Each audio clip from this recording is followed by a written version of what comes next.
dhibkii ay ciidamada nabad sugiddu ay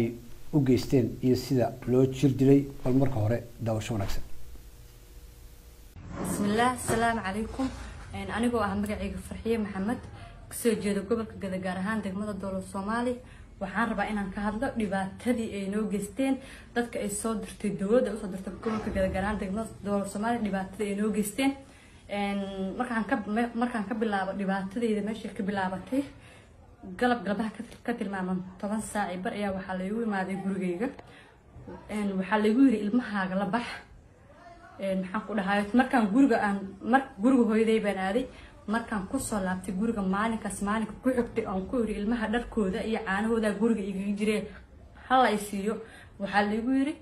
in la idilaayo martaba haddaan guriga agtiisa ku soo laabto waxa ay igu xigtay habeenada ka tilmaaman 6 saac oo habeenimo anoo gurigayga jiifay inay askar igu imaaday la igu yiri soo bax markaan soo baxana baabuur banaanka taagan baabuurkaas gal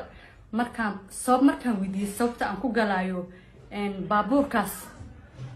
rubaxaya dhagaha lagu dhiftay cunug yar oo 3 bilood jirtaan ku haystay sinta cunugtii baa la iga qaaday meeshaas oo kala la iga tuuray oo dhulka cunugteeda ayadan wali oohinta soo celinin ayaa baabuurka indhaha la ii xiray boostakaanada la iga geliyay baabuurka sidii loo sii waday ilaa hadda ma garanayo meeshii la geeyay baa waxaa la igeeyay meel duur ah oo hog ku yaal waxaa la igu yiri hoggaan gal askartu way badnaayeen askar badan bay ahaayeen hogga gal marka la igu yiri aan ku yiri hogga said buu dheer hogga ma gali karo sidee baan ku galaa haranti baa hogga igu geliya habeenkii oo dhan lix saac baa liwada ilaa 8 saac bar 2 saacadood bar waxaa lagu haystay hoggaas oo habeenkii oo dhan la dilaayo la jujuubayo la garaacayo ii sheegay sidoo kale in hoggal igu duugayo habeenkii oo dhan badal ciid indhaha la iga waday jug haba sheegin intay tahay qoribaadkiis la igu garaacay askartaas inta socoto tirada badan ninka wado markaas la socday wuxuu xiriir la sameynayay taliyaha xasilinta bakaalka ee gobolka bakaalka kan wuxuu xiriir la sii sameynayay ninka hadda xilka laga qaaday ee kula najiis aniga waxa la ii geystay dil dhac iyo boob inta waa soo keenay jugta lagu dhiftay ilaa hadda way igu soo kacdaa dhibaatadaas oo dhan waxa ka dambeeyay ninka hadda xilka laga qaaday la yiraahdo kula najiis wuxuu amarka siinayay taliyaha xasilinta bakaalku kana wuxuu nagu soo amray inayna dhibaateeyaan ciidanka magaalada joogo inta jar oo habeen 6 saac la baxa ma ahan wax meeshaan lagu soo koobi karo oo nana dhibaateeyay xitaa waxa jira gabdho la kufsaday intaas oo kale loo baxay waxa jirta gabdho badan oo magaalooyinka laga talxiiray oo hadda meesha aan joogin waxaan ugu la qasbay in dhibaatada oo la geystay aan hadli karin waxaan ugu la qasbay in magaalada keela xitaa aan tii karin sida anagoo asargaal anagoo awal hadli karin maanta waxa iga hadashiyay anigoo hooyo dhibaatada la ii geystay waxaan ka codsanayaa meeshaan ra'iisul wasaaraha dalka inuu ninkaas shala asaga uu xilka ka qaaday inuu maxkamadda noo soo istaajiyo waxa lagu sharci ka qabo intuu dhibaato noo geystay inta gabdha asiga amarkiisa lagu kursado lagu wax la yeeleeyay lagu dhibaateeyay inuu si sharci maxkamad uu noogu soo istaajiyo halkan kuma soo koobi karo ninkaas dhibaatadii amarkiisa wax walba amarkiisa ku soconayeen ninka uu soo adeegsanayo bakaal ciidamada noo soo adeegsanay inta dhibaato ay mariyeen aniga cunugta yar iga wax la yeeleeyay ma aha gabadhii ugu horeysay iyo tii ugu dambeysay toona iyagu waxa jira gabdho kale oo qaarkood ay ku dhiiradeen inay hadlaan oo ay ka sheekayaan wixii soo maray kuwa kalena ay maagan yihiin in ay hadlaan hadiiba arintii markaasi la soo ifbixiyo oo gabdho kale ay marka hore ka waramaan qaarkood ayaa gabdhahaasi la musaafiriyay oo gobolka laga tarxiilay qaarkood ayaa xabsi la geliyay intaba laakiin waxa ay isku raacsan yihiin in guryahooda loo dhacay oo indhaha laga xidhay oo dabeetana la jir dilay qaarna la kufsaday waa tan hooyo kale oo Soomaaliyeed oo gobolkaasi Gada u dhalatay oo iyaduna xilligaasi lahayd uur 7 bilooda oo goor habeenimo ah iyadoo uu roob da'ayo oo qabow iyo dhaxan jirto inta gurigeedii loogu soo dhacay indhaha laga xidhay ciyaalkii laga dad talaabsaday dabeetana god madow la geliyay bal iyaduna daawasho wanaagsan aniga waxaan ahaa hooyo Soomaaliyeed waxaan ahaa qof xaamila ah 7 bilood baan joogay banaankan jiifay gurigeyga la igu soo daatay la igu soo dhacay habeenimo 7 saac habeenimo yahay gudaha waxaan la gal waayay kuleel jiro banaanka anoo jiifo oo gurigiisa joogo oo dhar yareystay oo gurigiisa joogo waa dareemi kartaa gurigiisa suu ku yahay oo ku seexanayay askar baa igu soo daadatay ilbaabkii baa la soo qarqaraacay ma furin aniga wadaadkayga furay ilbaabkii markii la furay gurigii banaankiisii baa waxaan moodaa in ciidan laaligeed gurigii uu noqday waa la soo kaxeeyay anigoo xaamilo ah tooslaan ay jirto mugdi caradu ay tahay roob ilaahay keenay da'ayo mahiigaan ah indhaha la xiray waxaa la igu yiri soco waxaan ku yiri indhaha la ii xiraya ma socon karo ayagii dhexdooda iskhilaafay waxay noqotay in ay anoo indhaha xiran la ii kaxeeyo waa la isoo kaxeeyay anoo meel aan marayo war aan u haynin waxaa la ii keenay stationka degmada Doolow 7 saac iyo bar habeenimo neefdiidka la ii geliyay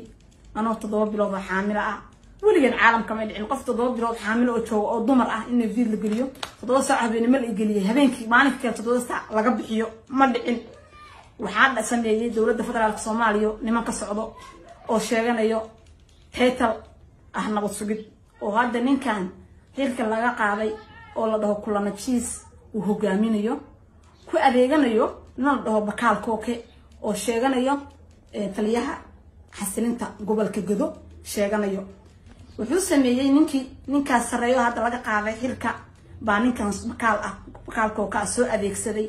oo ku soo adeegsaday deegaankiisii oo sameeyay gabdhihii maatadii ilmihii inuu ku tunto inuu ciidamadii maxaa dhigi jiray uu federaalka ah oo tuutihii federaalka qabay oo hooyo Soomaaliyeed inay badbaadiyaan loogu talagalay dadkii ku xasuuqay gurigayga markii la iga kaxeeyo neefdiidka la igeliyay naqskii baa igu dhagay qof uu ah waa dareemi kartaa xaaladiisa ilaahay amarkii waxba ilaahay iguma yeelin habeenkii waan ku barinay marka ayadoo isoo kaxeenaya waan badneen waxaan ahayn gabdho 7 ah baan ahayn gabdhihii stagekii baan ugu soo gaday qaarkood qaarna way iga dambeeyeen gabdhihii qaar baan qabin dhar oo diracyo bas qabo oo hoos gorgorda laga xiranaya aan qabin meeshii baan gabdhihii aan isku wareysanay maxaa lagu soo xiray waxa lagu soo xiray ma aqaan gurigayga lagu soo waday ilmihii waa nagala sasiyay xabad baan ugu furay si nin dhiig islaan galay oo madax oo kale ama madax oo kale oo nin wadanka wax ka soo qabto kale loo waardiyanay habeenkii gabdhihii qaarkood oo nala socday xataa qaarkood habeenkii gabdhaha ku dilma meeshii wax isbitaal geeya malahan sidii 7 saac baa loo geliyay oo xilligeedana nagala bixiyay baa waxaan wala sameeyay hadana la yiri waxaad ku haystaan gabdhihii markii la yiri waxa wala soo xiray waxaan rabaa damiin gabdhihii in la damiinto anaga deegaan baan nahay dhulkeenan u dhalanay waligan station ma nagalin qofan wax u dhinay ma jirto waxaan ka codsanayaa dawladda federaalka Soomaaliya in ninkan la dhaho kulana jiis oo hadda xilka laga qaaday waxaan hadda u hadalnay oo meesha u soo fadhiisanay xilka qaadista ninkan awal ma hadli karin dad cabusan baan ahayn dad hadli kara ma ahayn dad waxaan ahayn maato oo gaban hayo ninka hadda xilka laga qaaday oo kulana jiis ah oo ku adeeganayay nin la dhaho Bakaal Kooke oo taliyaha nabad sugidda sheeganayay gobolka Gado uu ku adeeganayay nin barasaab gobol ah oo barasaab gobolka Gado ah oo sheeganayay macallimo la dhaho magaciisa oo barasaab gobolka sheeganayay oo hadda kuma isku marqaati furay gabdhii la waxyeeleeyo gobolka Gado way hadli karaan yiri dib as ayaga ka weyn tiiska Bakaalka macallimowga dib ka weyn oo qabna ma jirto ayaga waxaan silsilad bayd ayaga isku soo adeegsanayay waxaan haddaba dawladda federaalka ee Soomaaliya oo aanu fariintan u gudbinayno ayaa waxay tahay in ra'iisul wasaare Maxamed Xuseen Rooble aanu xilka qaadis qura sameyn ee uu eego dambiyadii iyo falgoboodyadii uu geystay Cabdilaahi Aadan Kulana Cheese oo isagoo ahaa madaxa shaqaalaha ee NISA kaasi oo gobolkaasina u xilsaarnaa ciidamada nabad sugidda ciidanka nabad sugiddu waxa ay luusadeen canshuur malaayiin dollar oo markaasi uu u ururinayay amaba uu u xilsaarnaa ninka lagu magacaabo Cabdiraxmaan Cabdilaahi Aadan Bakaal oo markaasi isagu xiriir dhow ay lahaayeen Cabdilaahi Aadan Kulana Cheese waxaana saddexdooda markii dambe ay isku qabqabsadeen oo keentay colaadda Kulana Cheese iyo macallimow oo dhalisay in airportka laga celiyo in khilaafkoodu uu markiisi horeba uu ka yimid dhinacaasi canshuurta la isku qabtay iyo hunguriga dhinaca dhaqaale ee gobolkaasi iyadoo xoolaha shacabka gobolka Gedo markaasi la cunayay oo loo kala dheeranayay Maxamed Xuseen Rooble oo ra'iisul wasaaraha Soomaaliya ayaa waxa la gudboon in markaasi uu dabagalo dhibaatooyinka iyo tacadiyada ay dadkan shacabku ay sheeganayaan oo la dhex galo su'aalna la weydiiyo isla markaasi dhibanayaashana la soo helo oo warkooda banaanka la soo dhigo cidii gafafkaasi iyo dhibaatooyinkaasi u geysatayna markaasi sharciga iyo cadaaladda la horkeeno daawadeel waxaan idin soo gudbin doonaa kuwa kale iyo dad kale oo gobolkaasi u dhashay oo iyaguna ka tirsanaya Kulana Cheese in uu dhibaatooyin uu u geystay tan iyo kulankan dambe daawadayaal intaynu barnaamijkan oo kala dib ugu kulmi doono inta ka horeysa waa Cali Xaraare oo dhamaantii bada kaga tagay sida iyo nabad geliyo